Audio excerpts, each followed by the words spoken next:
Hello, folks. We're live. It is Stout Sunday of September 18th, 2022. I'm in Louisiana with Louisiana Stout reviews today. And the Whiskey Scout, the Stout Scout, is in Kansas. Sorry about that. It's good. Ding a little bit. I'll show y'all what I've got today. Guinness Stout. Got Guinness Draft Stout, and this was first sold in 1959. Not in these cans. These didn't come out till about 30 years ago. But the Draft Stout out of the the old English pumps, whatever they call it, came out in 1959. It was always bottled before that. So that's what I've got, and it's 4.2% alcohol. And I don't know what I want to try what you guys. I think you and John both have tried this one, so I'm finally getting around to trying it. Stockyard Oatmeal Stout. It's 5.2% alcohol by volume. Joseph Browse Brewing, San Jose, California. So that's what we're going to do this morning. I've already started this morning off with some 59.1% bourbon, so that's what I'm going for a lesser stout. I have one in there that's a 10 something, and I just don't feel like adding more ABV on top of what I've already had. Yeah, better safe than sorry, I think. All right, so I'm gonna open this up.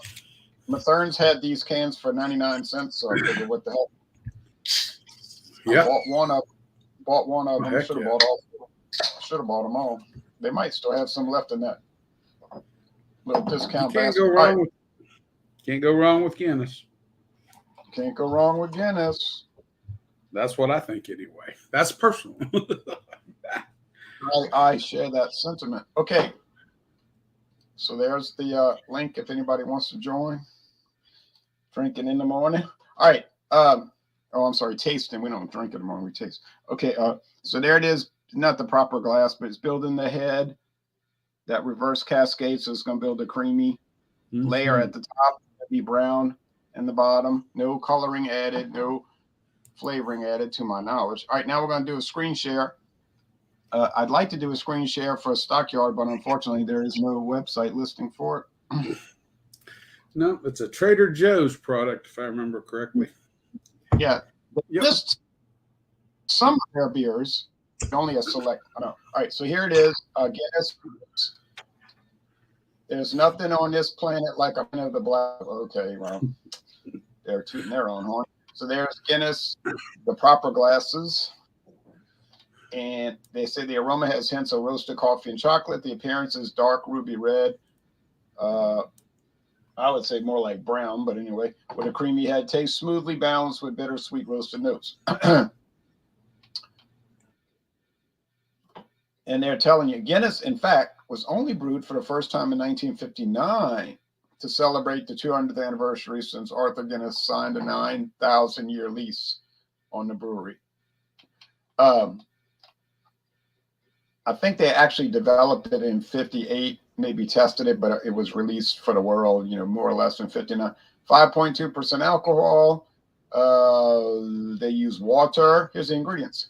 Water, malted barley, unmalted barley, roasted barley, hops, nitrogen, and yeast.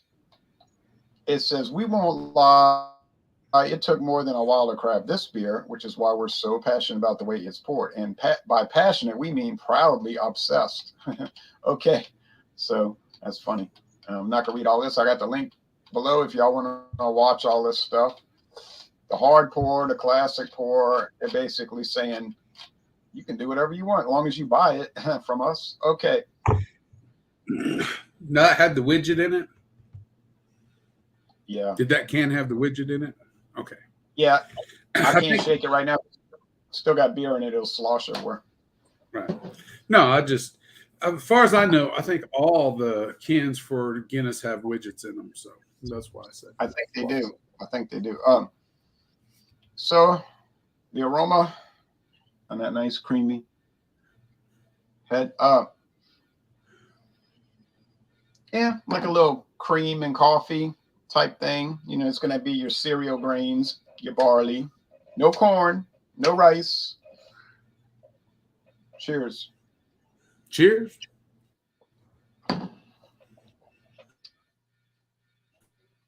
Little chocolate, little coffee. The roasted malt. Now, there's a rumor, the company won't discuss it. The rumor is that they put a little bit of sour beer in here to try to spruce up the flavor. But the recipe's secret, so you're never going to know if they hold some back and put sour beer in it. But it does kind of taste like that, but it tastes really good, I got to say. So it's light-bodied. It's a crisp finish, not like a lager crisp, but just crisp. A lot of people get this impression that Guinness is thick. I've heard people say, you can stand a spoon up in it. No, it's not thick. The Foreign Extra Stout at 7.5 is fairly thick. Mm-hmm. Even that's not really that stout. It's just powerful alcohol. But so at 4.2, it's more like a porter than a stout. But whatever they want to call it, it's up to them, I guess. So here comes Robert with his Stockyard Oatmeal Stout. I popped the top a little bit ago, so. All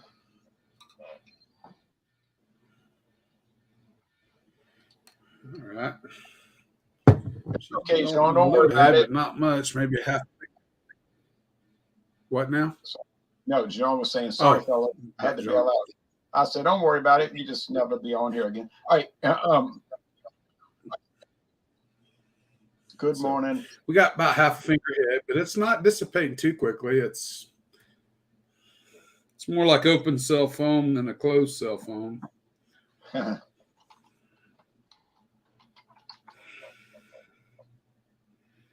It's a little heavy on the vanilla on mine. I can get the vanilla's really good in it. Then the background becomes the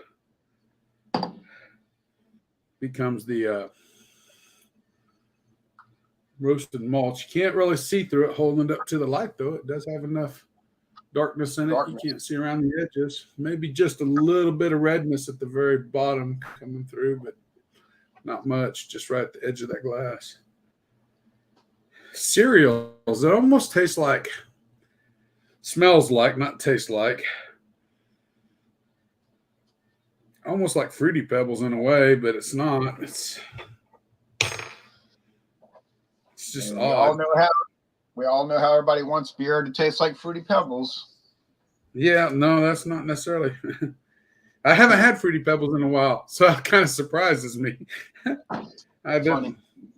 I always say that the George Dickel beer whiskeys taste like Flintstone vitamins. I don't get that one either, though. But I've had yeah. And I thought I was crazy when I said I thought I must be crazy. But I looked up a bunch of written reviews and about 6 other people said the same thing, Flintstone vitamins. So I said, well, I must not be crazy. Okay, I'll shut up. No, that's fine. It's just something I've never noticed. But I tell you, next time I have a George Dickel, I'll be looking for it. Yeah, once you get it in your head, you can't get it out your mind, you know. I think more or less it's really the citrus. There's a little citrus note. And that cereal note combined with that citrus note is probably giving me that sort of that Fruity Pebble sort of note. But other than that, lots of vanillas right off the bat. And roasted malts are real mild. They're not real heavy in this. Okay. Cheers. Cheers. Hope you like it. Then little chocolate comes in now. Still mostly vanilla. It's just not very thick. It's carbonated, though. You get a lot of that carbonation in it. Somewhat like, not tasting like a cola, but when you pour a cola in ice and how it drinks, this drink's real similar to that as far as carbonation and as far as mouthfeel. Lots of vanillas. Dark roasted malts come through. There's a little chocolate coming through. But outside of that, it's really not bringing a whole lot. I'm not getting that citrusy note that gave me Fruity Pebbles on the nose. I'm not getting that at all in the palate at all in this. It does stay consistent through the palate. I'm still getting the same 3 characteristic taste going through the back. Not very bold, a little on the watery end of things, but it does stick with you. Mm-hmm. But the chocolate does. The chocolate and vanillas always work well together. Throw the roasted malts into it so you get just a little bit of that slight toasty note coming through with it. And it all makes it pretty good. It's a typical stout, a typical 5.2% stout in that aspect. No awkward, no odd flavors. It's just not a lot to say, but it's not a bad stout. It is what it is. I mean, you're getting a stout. When they say you're getting an oatmeal stout, you're getting an oatmeal stout. I'm not getting none of the silkiness that I would expect to get with a higher ABV oatmeal stout. That's really not coming through with it as far as flavor wise, as far as mouthfeel. But I don't know. I like it. It's not bad. Would I say it's outstanding? No, but it's definitely not bad. I have no issue drinking it at all. Yeah, it's enjoyable. I mean, the price is the price helps. Yeah, the price helps for sure. If you wanted an introductory stout that's inexpensive for someone, this would be a good place to start. In all honesty, You're getting all the basic upfront stout flavors. From this point, you can only branch out. Yeah, you wouldn't want to start them off with Goose Island, Bourbon County. No, that might be the end of their stout journey. That's the beginning and the end if you start there. Right. Unless you're coming from a whiskey or some high ABV background that allows you to learn a little bit more. Yeah, the average beer drinker, I can only imagine Mr. Springer on that he would like freak out. No, I'm never drinking this again. Give me Bush again. Screw all that. Yeah. Come on, Mac. All right. Now, give me some time. I'll think on it.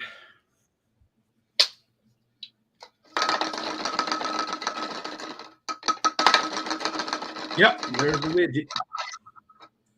There's that widget that spins when you open the can. Woo, and it's like a little machine that agitates the nitrogen and builds that head. All right, now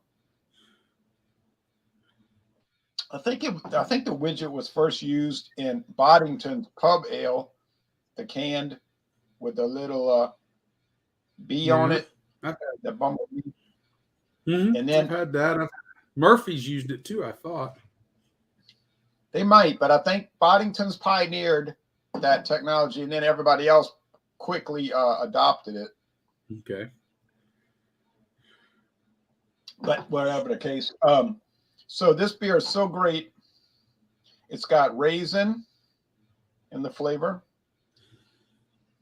It's got cream, coffee, a little chocolate, perhaps dates. And you say, oh, that's crazy. That couldn't taste like raisins and dates and maybe even prunes. Well, I'm telling y'all, it does. If you're used to drinking, like Robert was saying, if you're used to drinking Bush beer or Bush Light even more, or like Bud Light, it's going to seem like a different world because it's going to have so much more different type of flavor. And secondly, a lot more flavor. But the good thing about it, it's not going to be any heavier. It's only 4.2. So it's going to have a similar body to the Bush Light and the Bud Light. Maybe, a little less thin, but not too much. And then it'll have a different mouthfeel. It'll have a silky mouthfeel, whereas Bud Light and Bush Light are a watery mouthfeel. And then the finish will be dry like those, not as dry. So don't be scared off of stouts. It's like a little adventure. So I would recommend it. I don't know what else to say. I think people should check out stouts, and Guinness Draft is a great place to start. especially if you find one in the discount basket for 99 cents. Now,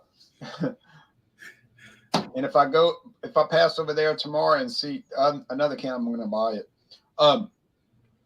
But they're probably gone by now. But let's see, score. Oh, I didn't even put it, the doggone banners. I forgot. Okay, I only got 5 hours of sleep because I was at a college football game last night. And then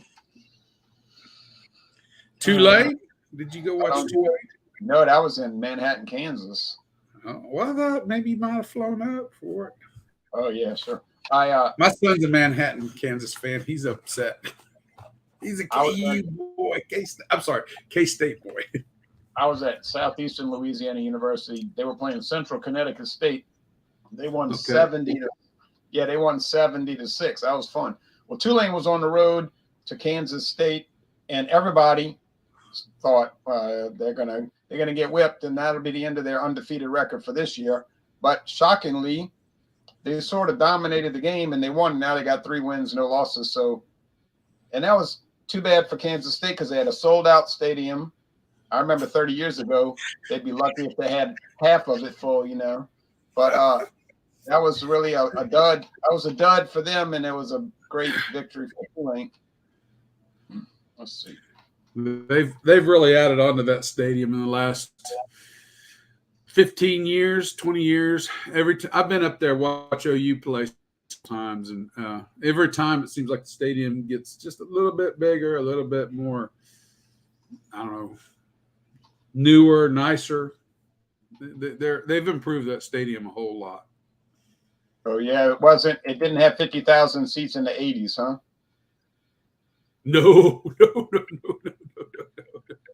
It didn't look like it looks now, for sure. It was a lot different back then. Okay. KU, same way. KU is really, I ain't been up to their stadium since the late 90s to watch OU play, but it's a little bit more of an older style stadium. It's not a newer style stadium at all. But I think by what I've seen on TV, they've changed it a little bit. Okay. Now, Stockyard is what ABV again? 5.2, if I remember correctly. Yes, 5.2%. Yeah, let me see that. And then I'm gonna put my score since I'm here already on the banner. Let's see. I'm gonna score this very high, and it will seem ridiculously high, but I can assure you it is not too high. I don't care how mass produced it is, really. Well, the consistency for it is awesome. I mean, every time you get a Guinness, you are getting I don't think I've ever had a different flavor profile for, between one beer batch, whatever, to another. It stays amazingly consistent. There is no such thing as a bad batch. And if that does happen, you're going to see a lot of people that work for Diageo that won't be working for Diageo anymore. And this whole mass produced thing is in people's mind like a conniption. If you use that approach, think of all the whiskeys and other liquor that you would never give any regard to because it's owned by Diageo, the biggest liquor company, spirit beer company in the world. I mean, it wouldn't make any sense, There's a lot of great whiskeys that we put out, including single malts. And by the way, this word draft, that's the old English way of spelling it, D-R-A-U-G-H-T, draft. We spell it with an F here, but over there they spell it with a. And they also say things like they're going to go to a horse derby. But we go to derbies. Well, they fish with wadums too, not worms. Wadums. Get them to pronounce worms sometimes. Wadums. We got some wadums on the hook. And they go to derbies. All right. Yep. Somebody told me at work Friday. Okay, somebody at work Friday told me I would need 12 hours in a line for my own wife. I was like, oh man. Yeah. Well, for this one, it's a good basic beginner stout. There's not really any bad parts to it. It's not outstanding though. And I think it would be, like I said initially, it's great for an average beginner to start. I'm going to give it an 88 out of 100. That's not to say it's bad. It's just to say I've had too many good stouts. And even though I prefer a little more mouthfeel, a little more ABV, a little bit more rich notes, a little more expanded notes. But that's not to say this is bad. This is just a good start beginner stout. And as a good starting point for a beginner stout, an 88, I think is a good score myself. So yeah, I agree with that. I agree with that. It's for, really do you know who the contractor is that makes that? It ain't what's saying. All I know is label, what says on the bottle. Brewed and bottled by Joseph Brow Brewing Company, San Jose, California. Yeah, it's actually That's a company. all I really know. Yeah, it's a company called Gordon Biersch. Gordon Biersch has their own. They have their own line of beers, but they even have their own brew pubs, like one in New Orleans. But they do, they have excess capacity, so they do contract. I don't get it. Says talks about coffee all on the front, but I had my cup of coffee this morning. Maybe that's what, but I don't get no coffee flavor off of mine. No, mainly just kind of that gritty milk chocolate that you put in your chocolate chip cookies or something like that.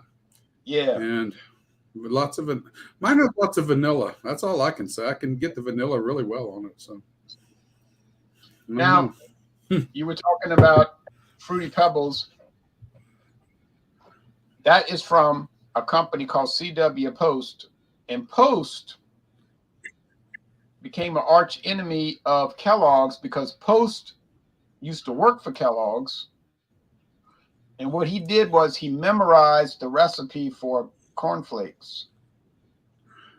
So he broke away from them and went and started his own CW Post cornflakes. And boy, Kellogg's were angry. They said, "You're a traitor. You were our right hand guy. Yeah, you were our right hand guy, and then you took the recipe." Well, I mean, and now everybody makes cornflakes. But that was like a big scandal back in the late 1800s, early 1900s. That long? I thought it was like early 1900 to 1910 time frame. When he took the recipe. Post. It might have been something like that. It might have been like 1888 when the first cornflakes came out. I know they made them. The two Kellogg brothers got into like a big thing, and they weren't getting along either. And then they invented them at their house, like how to roll them. They rolled them out and stuff, but then it became this big mass production thing. But now, even now, you got your Kellogg faction and you got your Post faction. I don't see a difference myself. And the whichever's on sale, one I'm buying. The Kellogg's people won't eat Post, and Post won't eat Kellogg's, and they're at each other's throats. I'm like you. I don't really care. I'll eat Food Club cornflakes. Exactly. Which makes cornflakes is cornflakes. Which would make the Kellogg and Post people come after me. All right, now, so the winners, we have some winners. We got the Great Guinness Stout, but that's in a class of its own. Stockyard is a good, very good private label brand. And I think if you get on the Gordon Biersch website, Gordon Biersch makes their own oatmeal stout, which is very similar in ABV to this one here that you're drinking. Well, it's just like a generic almost label in some ways. Yeah. It's not really, it's a neat label. It's got the aerial view of what looks like maybe a brewery down there, I guess you could say. And you got 3 or 4 fellas noggins on the front picture, then one guy in the dead center. So, but you don't have any idea whether these guys actually worked, helped develop, or create this, because they're all old pictures from old people. It's probably just this hasn't been around though. Probably some old public domain photos that they got off the internet and used on a label, right?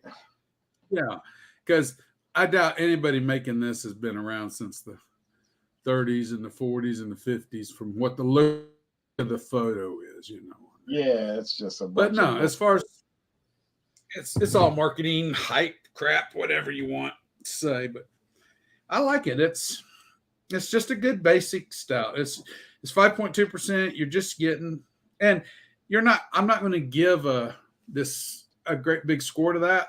I can't find nothing wrong with it. There's no bad flavors, no odd flavors. You know, it's just not.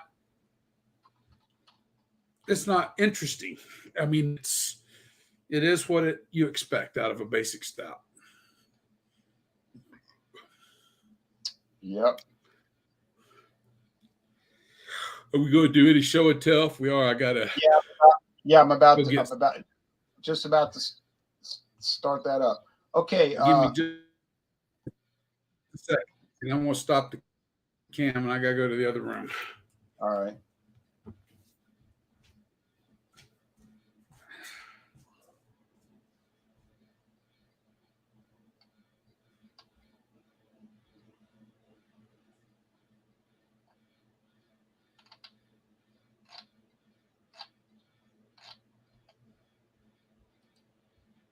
Okay, so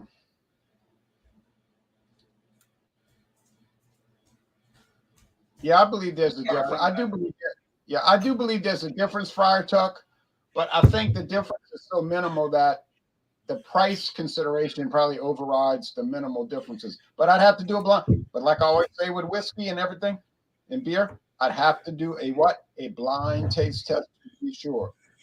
I don't presume these things. I do not. Now, oh, by the way, Robert, Post Cereal Company was established in 1895. Okay. Well, I can't remember the exact dates. I watched the documentary on it. For some reason, I had that 1900 and 1910, but that's all within realm. Yep. Okay. Now, promos. Wednesday, we're planning to do an examination of Miller Genuine Draft. I drank one of those yesterday before I went to the game. It was really delicious. I was thinking to myself, I'm really enjoying this beer. Of course, I had a little preparation before with some video reviews that we had done. But then when I was driving to the game, I was so sleepy. I don't think it was directly related to the beer. It was just directly related to being sleepy. So Wednesday, Miller Genuine Draft. A little bit overpriced these days, but I can't help that. Friday is Fandango Friday, liquor and or liqueur. Anybody who can join. I've still got about 5 in my party bucket, but I got 20 more lined up ready to go into the bucket, so I'm not short on that. Then next Sunday, Stout Sunday again. I got to get some more Stout, I do believe, and some more porter. Now, as far as Dawn Busters, I didn't do one today. Didn't have time. I said, I can't do it. But talking about unusual looking labels and stuff, I am planning to start this up probably Tuesday morning. I could do it earlier, but probably will be waiting until Tuesday morning. I've got this product from 2012. It's been on the market 10 years. Teeling.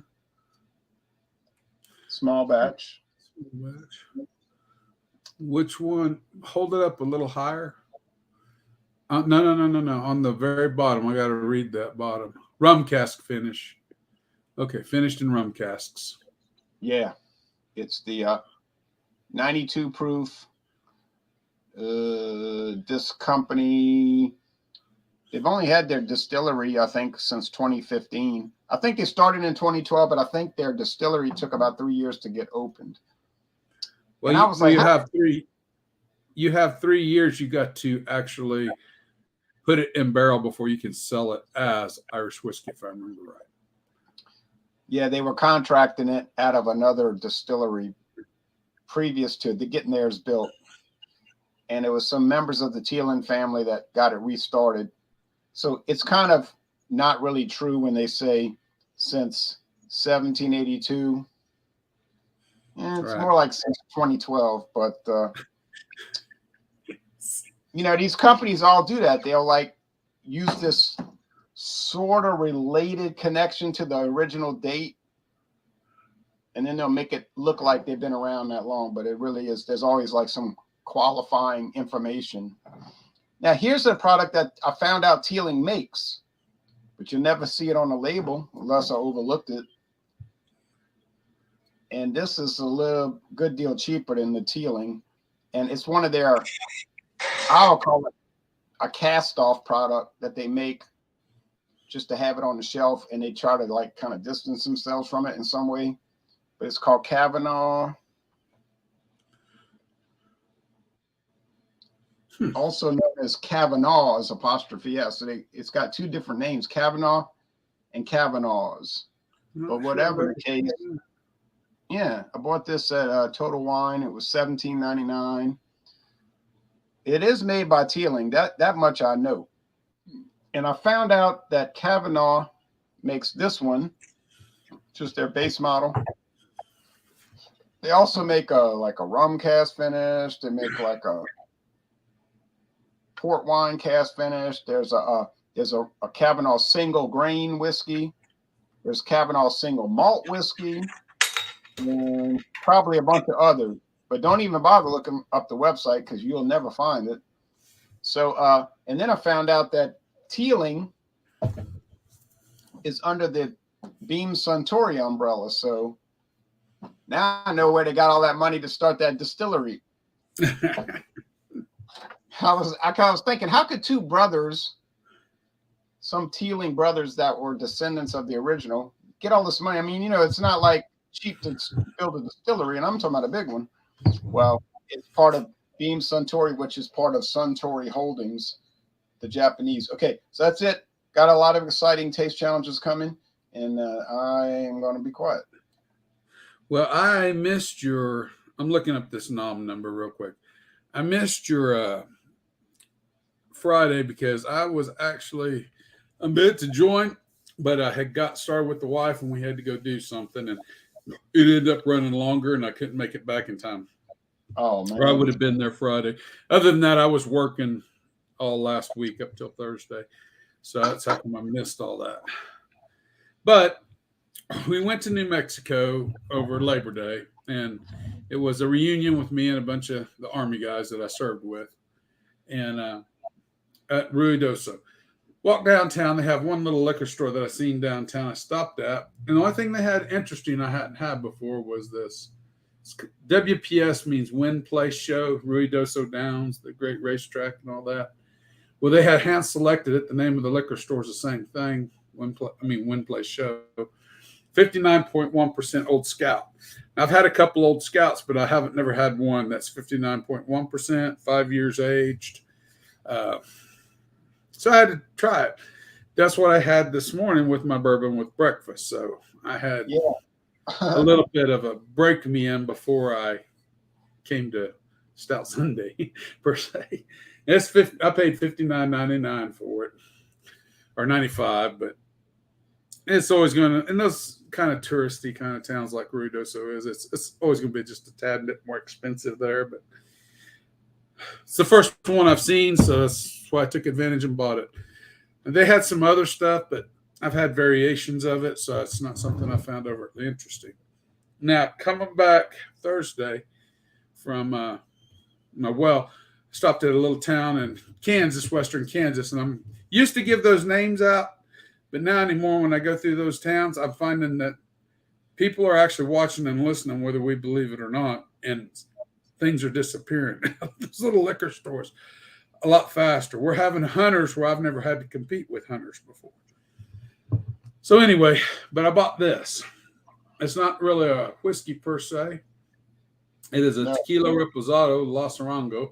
Marketing got me. Blue bottle, pretty blue bottle. Thought it would be a wooden quart cap, but it's just a twist off cap. But I've had it. When I got home, I poured it, and I'm telling you, this is, I think it's batchy. It won double gold in 2020 or 2021 San Francisco Awards, which take whatever that you want to out of that. Some people put meaning in that, some people don't. But in all honesty, I like it. This is probably one of the best $36 reposado tequilas that I've had. That, I mean, you get the barrel notes, the woody barrel notes. You get plenty of the agave. It's in there. It's got cooked agave notes, a little smokiness. You're getting the barrel notes with a little vanilla, just a little bit of that oak note, a little bit of smokiness coming off that. The charred note is coming off of that as well, and it finishes very well. There's no harshness to this one per se. I mean, all tequilas have a certain degree of harshness, but when you've had a bad one and you drink a good one, you definitely know the difference very quickly. So I really like some bad. Yeah, you might have had some bad ones.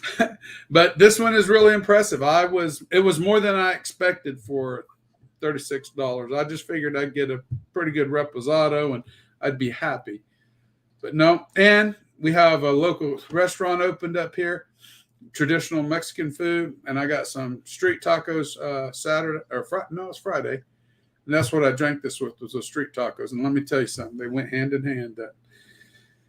That carne asada tacos with the pico de gallo all over it and a little bit of that reddish hot sauce that comes with them. And then you put that on top of it, and it just melted in your mouth. I've never done a review on tequilas, and I probably should. I need to do some more reviews. I've kind of gotten away from it, guys. Huh? You do need to do that. Yeah, it's been hard with my daughter and I know. Everything in life, you just kind of, everything slows down and you just kind of, I don't know, you lose impetus. A lot of things dominate your thought patterns, and whiskey just goes, you find out what's really important to you and what, when you go to sleep at night, what am I thinking of? I'm not thinking about whiskey tomorrow. 9 out of 10 times I'm thinking about my daughter. And that's right. That's all I focus on right now. So, but, and my wife and my kids, I love my boy too. I mean, I'm not saying anything like that, but she dominates my thoughts a lot. And yeah, because she's battling illness right now. So yeah, she's battling a severe one. But but a couple of the guys asked me, I was down at Greg's yesterday, and Greg said, my neighbor 3 doors down on the corner, he built a bar he calls a speakeasy in his basement. He wants me to film in there so bad. So I got plenty of, I've drank enough. I didn't stop drinking alcohol just because I made no video. You just didn't make the videos. So I got plenty of stock material to draw from there. Yeah, stock and material. Because I've been writing. I write notes when I go through them sometimes if I find something really unique and interesting. So I need to do that. Before we shut this off, I don't think if you win an award at the San Francisco's International Spirits Competition, it's a fraud or anything. I think they're honest. I think it's an honest award. But I think the thing about it is they got so many categories that you might win regardless because they got so many categories. You know what I mean? But I don't think they're being actually like it's like a fraud. It's not like it's the whiskey tribe, but anyway. Right. And thank you, Olive Fire. I'm sorry. Thank you for your comment about my service. I'm like everybody else. We did it because we did it. And I don't really think about it in that aspect, but I know a lot of people, it's hard for me to, I don't know, because I didn't feel like I did a whole lot. I mean, I did, but it's part of what I agreed to do, and so I don't know what else to really say. Hey, Robert, before we get off the air, can I show you? There's a friend on Facebook that got a tequila yesterday evening. A Mexican guy next door to him gave him a tequila. I'm going to show it to you, see if you ever heard of this. Okay, not a problem. Because I don't know if I have heard of it. And I don't know if it's worthwhile or if it's good or bad or whatever. Well, there's a lot of tequilas. So it's, Centenario Reposado. Centenario is good stuff. I've not had a lot of it. Oh, that's from Mexico. Anytime you see 35% alcohol by volume, that's straight from Mexico. That was brought back from Mexico. In the United States. They don't do 40% there. Right. The United States, I'm pretty sure it has to be a 40% minimum to be called a tequila. So, because my son brought back a mezcal for me from Mexico, and it was 37, I think, 38%. I don't remember. Something is in the 30s too. So that's a common thing when you notice that ABV, if it's below 40, is usually out of Mexico at that point. Yeah, I bought some brandy in Mexico one time, and until I got home, I didn't notice. I got home and I said 35%. Yeah, I thought I got cheated, but I didn't realize in Mexico it was common for them to be 35%. Mm-hmm. Yeah. But anyway, no, you'll have to let me know. I'm interested because you're taking 5% ABV away. That's not always a bad thing, but sometimes it can lead to a more watered down taste. But I wasn't thrilled with the Presidente brandy, but no, I got a bottle of that. I don't like it too much. But I feel like I should go back and buy the 40% version for the U.S. market. That's what I got. But when me and Dad, Mom, and my sister went back in 1984, we spent almost a week and a half, went all the way down to a little town called, oh God, I can't think of the name of it now, but it's way past Zacatecas. And you're not quite to Guadalajara. It's kind of halfway between Zacatecas and Guadalajara out there. And Dad bought back 4 of the El Presidente brandies, and like that, they were all like 37% ABV. They weren't the 40s. I didn't think much of it either. I couldn't get over it, but I wasn't too happy with the product. But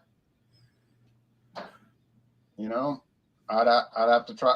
But I got a feeling the 40% is not going to be much different, But maybe. Well, I've got a 40% I bought to do for Cinco de Mayo this year. I didn't get around to doing it. I got called out on a well, and I couldn't do that. So I tried it and stuff, and yeah, you're not missing a lot. It's not. I don't know. Most brandies I find not very interesting. Oh, okay. Oh boy. Now, I got Irish whiskey coming up, and then we got just keep the thing rolling. So maybe next weekend, El Quince. What is this? What's about El Quince? I don't. El Quince. The 5. 15. The 5? No, 15. 15. Quince, I thought it was 15.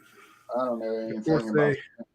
30, 14, 15. No, I don't know. Whatever. Cinco's 5, I think. Quince is either 15 or 50. Oh, okay. All right. Well, we better get up. I got some things to do. So thanks for joining, Robert. Sorry, Jean. Maybe, and then Michael wanted to join, but he had to do something. So perhaps next week we'll have some more people. Zacatecas, not Zacadelius. Zacadelius. He might just kidding around. I think he's kidding around. All right. Well, thanks everybody. Thanks, Whiskey Scout, for joining, and y'all take care now. Yep. Everyone have a wonderful day. Oh, got a little left even.